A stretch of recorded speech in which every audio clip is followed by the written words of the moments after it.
అలాగే అడగగానే ticket rates ఎందుకు పెంచాలి?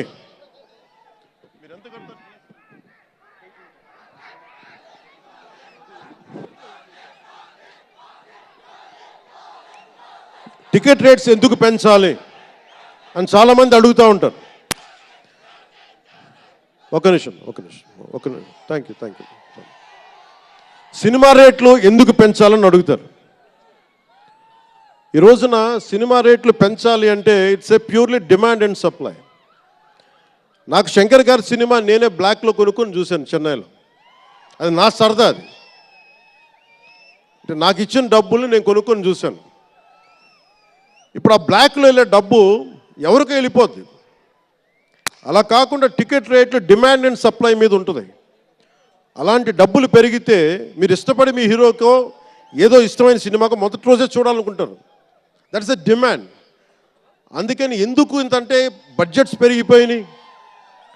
తెలుగు సినిమా మొత్తం ప్రపంచపరంగా వెళ్తూ ఉన్నాయి. దీనికి డబ్బులు కావాలి అంటే పెట్టుబడులు కావాలి. మార్కెట్స్ పెరిగినాయి. అలాగే పెరిగిన ప్రతి రూపాయికి 18% జిఎస్టీ కడతాం. ప్రభుత్వానికి ట్యాక్స్ వస్తుంది.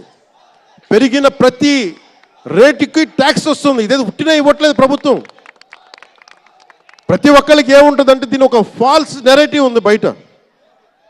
నా సినిమాకి టికెట్ రేట్లు పెంచకపోగా తగ్గించేశారు.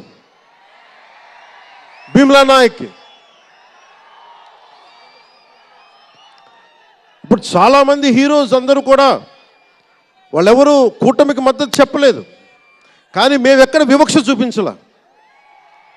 అందరూ బాగుండాలని కోరుకుంటాం. ఎందుకంటే చిత్ర పరిశ్రమకి మొన్న దిల్ రాజు గారు కూడా చెప్పారు, చిత్ర పరిశ్రమకి రాజకీయ రంగు పులమటానికి మాకు ఇష్టం లేదు. Though I belong to NDA, though I'm head of Janasena party, cinema should be treated as a separate entity. No politics should seep into cinema.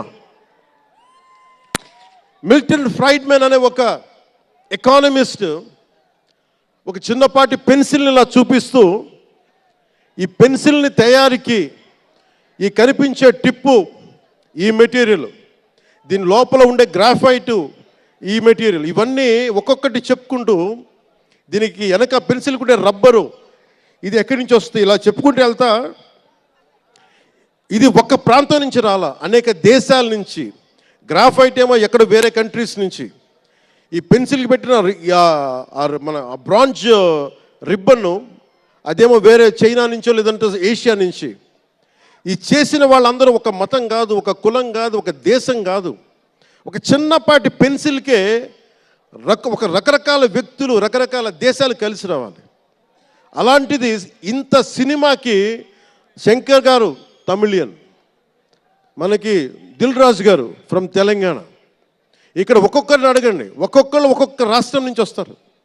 But అందరూ కలిసి సినిమాని తీస్తారు, మీకు ఆహ్లాదం కలిగజేస్తారు. ఇప్పుడు మాకుంటుంది, నేను ఎప్పుడు కూడా నాకు ఇష్టం లేనిది సభావేదికగా ఒకటి శంకర్ గారికి కానీ, దిల్ రాజు గారికి కానీ, తెలుగు చిత్ర పరిశ్రమకు కానీ, భారతీయ చిత్ర పరిశ్రమకు కానీ ఒకటితే మనం నేర్చుకోవాలి. ఎప్పుడు మనం భారతీయ చిత్ర పరిశ్రమ అనేవాళ్ళం తప్ప లాస్ట్ 90s నుంచి టాలీవుడ్ అని, బాలీవుడ్, కాలీవుడ్, మాలీవుడ్ మనం ఎందుకు ఏప్ చేయాలి వీళ్ళని? Why do we have to ape Hollywood? మనం ఒకప్పుడు మాయాబజార్ లాంటి సినిమాలు తీసిన వాళ్ళం, మూకీలు తీసిన వాళ్ళం. చిత్ర పరిశ్రమ ఒక బెంగాల్లో పరివిడిల్లింది అక్కడ.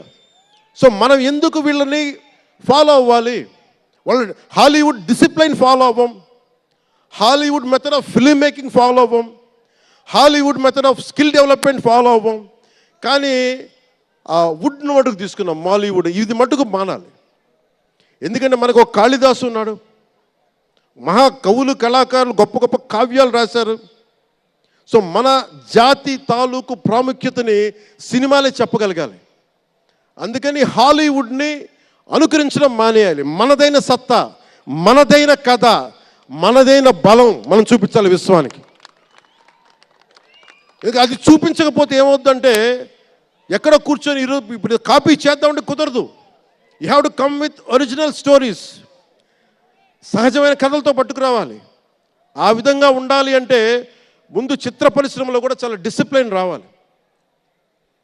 సినిమాలు తీసే వాళ్ళు మాట్లాడాలి చిత్ర పరిశ్రమ గురించి, సినిమాలు తీయని వాళ్ళు మాట్లాడకూడదు.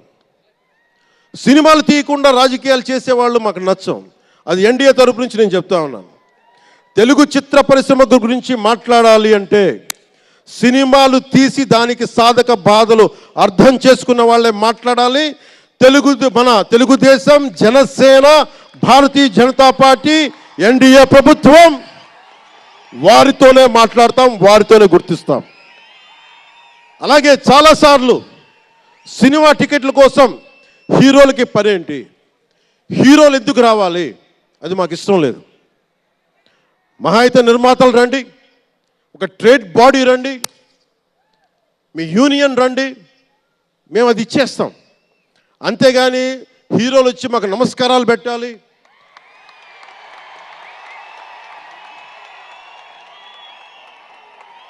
అంత ఒక లో లెవెల్ వ్యక్తులం కాదు మేము. దీన్ని ఎక్కడి నుంచి నేర్చుకున్నాం? స్వర్గీయ నటరత్న ఎన్టీ రామారావు గారి దగ్గర నుంచి నేర్చుకున్నాం.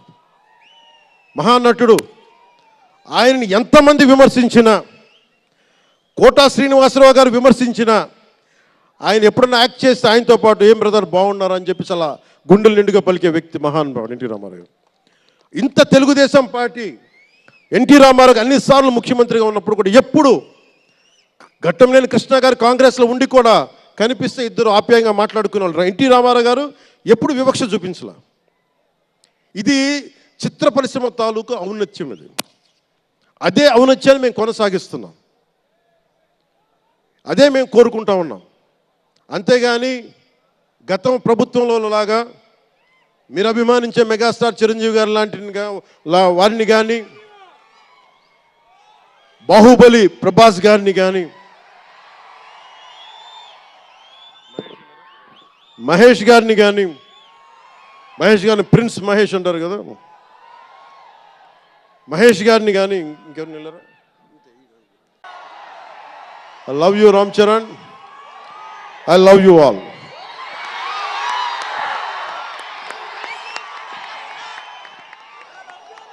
నేను ఒకటే కోరుకుంటున్నా, యువత మీ అందరికీ మొన్న మాట్లాడుతూ ఉన్నా, మీ బైకుల్లో మీరు చేసే గోల్ ఉంటుంది చూసారా మీరు. నేను మొన్న మాట్లాడుతూ ఉన్నా, ఇప్పుడు ఈ ఫంక్షన్ లేదు, సినిమాలు లేవు, ఏం చేస్తారు చెప్పండి? ఉద్యోగాలు ఉపాధి కూడా కానీ టైం పడుద్ది. కనీసం సినిమాకి వెళ్ళి చొక్కా దించుకొని అరవకపోతే, బైకులు తీసుకొని అవి సైలెన్సర్ దాన్ని ఆ యాక్సిలేటర్ పెంచకపోతే ఆ ఎనర్జీ ఎటు వెళ్తుంది? అందుకే ఒకటే చెప్పాను, దిల్ రాజు గారికి చెప్తా ఉన్నా, మీరు తెలంగాణ ఫిల్మ్ ఫెడరేషన్ ప్రెసిడెంట్ కదా, మీరు ఆంధ్రప్రదేశ్ని చిన్న చూపు చూడకండి. అదొకటే నేను కోరుకుంటా ఉన్నా. నేను ఆ రెండు కళ్ళు అని నేను నమ్మను, కానీ